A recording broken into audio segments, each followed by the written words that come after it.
Can you see the shadow? Yeah. What an interesting entity a shadow is, yeah?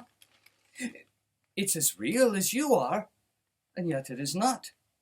It is a part of you, and yet it isn't. But what if a shadow would have a mind of its own and wander off? That is what I wondered as I wrote this story called The Shadow.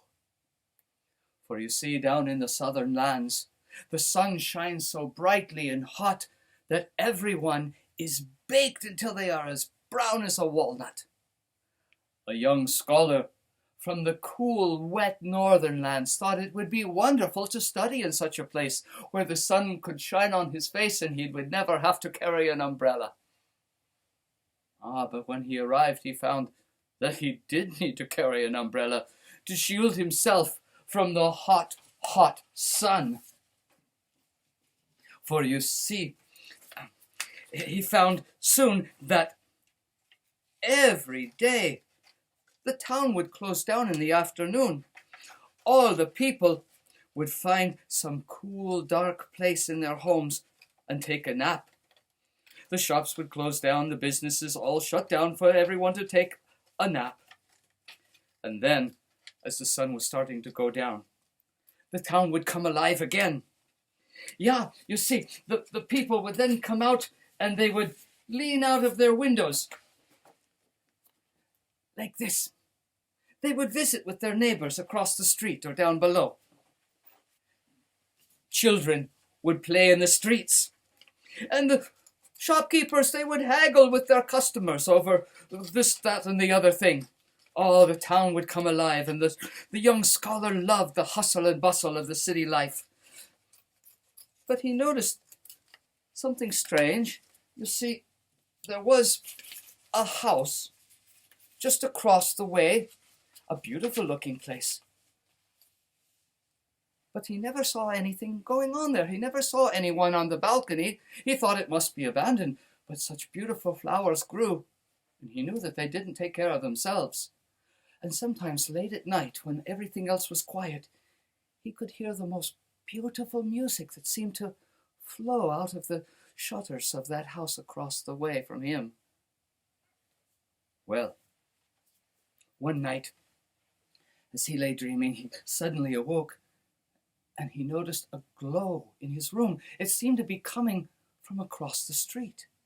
And he looked out the window, and he beheld the most beautiful woman he had ever seen.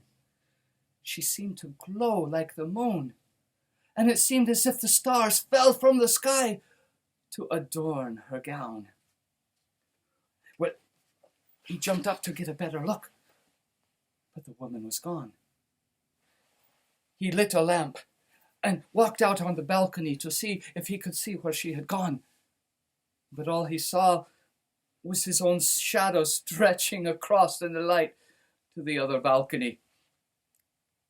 Well, the scholar moved, and the shadow moved. And so he said, "Shadow, be good, won't you? And go inside there and tell me what is happening in there. Tell me who lives here. Go along now." And the scholar just sort of laughed sleepily to himself. What a silly dream, he thought, thinking I could send my shadow off on an errand. He returned to bed. However, he didn't notice that as he turned and went back into his apartment, the shadow stayed.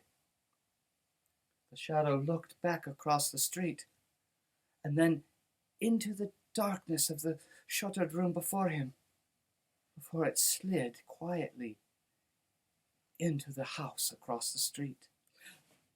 The next morning, the scholar went out for his walk, but he was stunned to see that he had no shadow. Wasn't it just a dream, he thought? Did I really lose my shadow by sending it away on an errand? Well, for the rest of that week, he walked on the shady side of the street so that no one would notice that he did not have a shadow. Yes, and he would stay in his room at night with the lamp lit just to make sure that he could get another shadow, and eventually one did grow, and stretch over the next few weeks? Well, after about 3 weeks, the scholar decided to return north. Over the years, he became a very well-known writer. In fact, many considered him to be a great philosopher. One night, the scholar heard a knock on his door, so he opened it,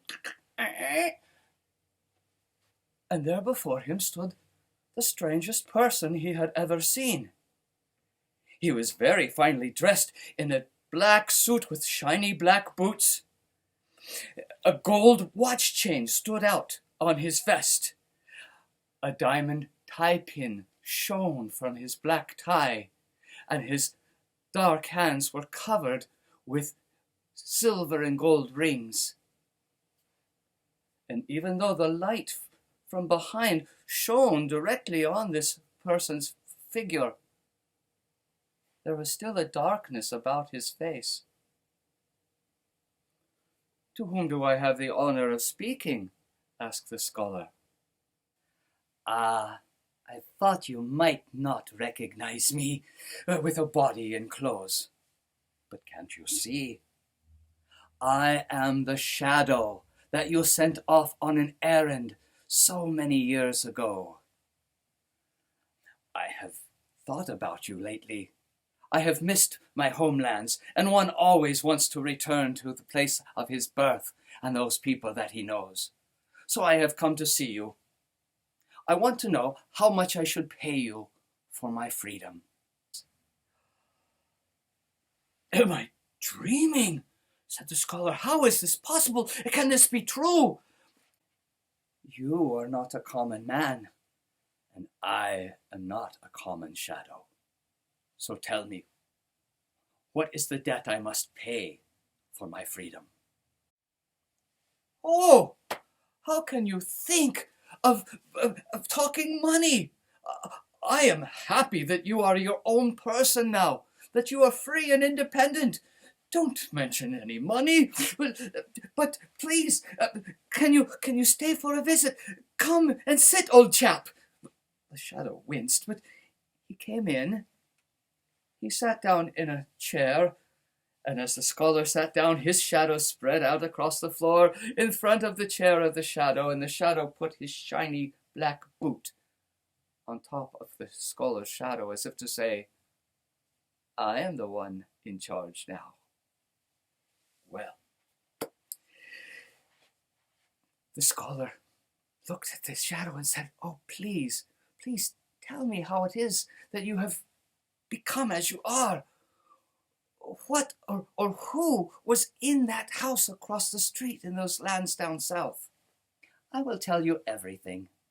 But first, you must promise me that you will never tell anyone that I was your shadow. For I am now a great man of means, and I want to be married. And something like that would ruin my reputation if someone were to know. I promise I will not tell that you were once my shadow. Let us shake on it. For a man is only as good as his word, and a word is only a shadow." For what else could the shadow say? "In the house across the street from you lived the muse of poetry. She embodies all that is truthful, lovely, beautiful, and good. Oh, she is the embodiment of all knowledge and wisdom. Living in her glow, I was able to gain all sorts of wisdom, knowledge, beauty, and truth.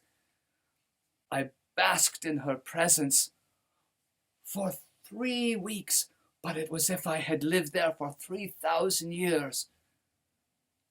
I became, as you might say, real. Yes, poetry. Poetry in human form. Oh, she is known to have power for life and truth. It is no wonder that you became real." But when I left the house of the muse, poetry, I found that you were already gone. I was left alone. I had to make my own way in the world. "I'm sorry, I didn't know," said the scholar. "So please tell me, how did you live?" I did what I know best. I lived in the shadows. I found I could slip in and out of places without being seen or heard. I soon found that people do things in the shadows that they don't want others to know about. I learned a lot about a lot of different people. And later I would visit those people and tell them about what I knew. I let them know that I would keep their secrets for a price. That doesn't sound like a good way to make a living, complained the scholar. I hurt no one, and I helped a great many people keep their positions. It was a good business for me, as you can probably see. And this brings me to a proposal. I am off tomorrow to a very well-known health spa. The waters I hear there are miraculous and can cure you of almost anything. I cannot grow a beard, so I'm hoping the waters will cure me of that. I thought that for old time's sake, you could accompany me there. At my expense, of course. Oh, well, that sounds like a splendid idea, old chap. I would love to. The shadow winced. Now listen, it is not that I am too proud, but when you call me old chap, and you know that old chap means like a good old friend, a buddy, or a pal. When you call me old chap, it is like fingernails grating on a chalkboard. It sends chills up my spine. I would rather that you call me Sir or Mr. Dark. The scholar was upset. That seems very extreme and very formal to me, if you ask. It is a small price to pay for going to such a place as this health spa. So what do you think? Well, reluctantly, the scholar agreed. So the next morning, off they went to this very fine health spa far away. The health spa was full of very wealthy and famous people from all around Europe. The shadow, with his flattering words, his smooth ways, and his sparkling jewels, attracted the attention of almost everyone there. In particular, he attracted the attention of a lovely young princess. She had been sent to the health spa by her father to cure her of seeing things as they are. Very, very difficult thing to do when you're a politician, you know. Well, she saw the shadow, and she walked right up to him without being introduced, for she didn't care. She was a princess. She didn't need any introduction. And she said, I have been told that you are here because you want to be cured so you can grow a beard.